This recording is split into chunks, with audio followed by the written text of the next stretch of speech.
George Kasanyi w'emyaka 20 yakwatiddwa n'ebintu by'abayizi abasomera ku ssomero lya Excel Vocational Institute lisangibwa e Nansana. Enganzi naye somukwata nkonti nga mubbi naye nga mpulira abaana bakola ki bakomplaininga nti weyabadde ng'ajja oluusi nga tugenze ku ssomero n'akola ki najjawo emifaliso bulanketi n'atwala tugenda okudda tetulaba bikozesebwa byaffe. Yava mu kisulu neepangisiza akazibu kati bane bamuziga nebajja bampita nenyungula abaana bange tugende tumukwata nenkola mukama wange n'asindika poliisi.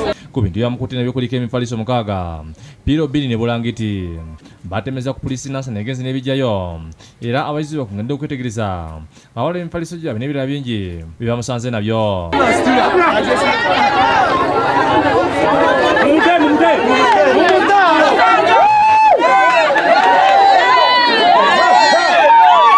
Bamuyisizaamu empi nga bamulagira okwetika ebintu abitwale ku poliisi.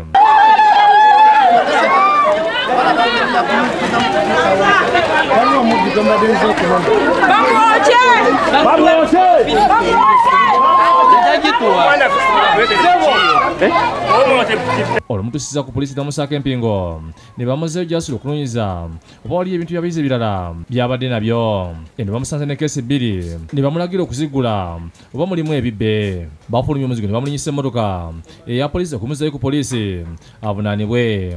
Batusa abo yakusakidde eggulu eno ku Bukedde TV.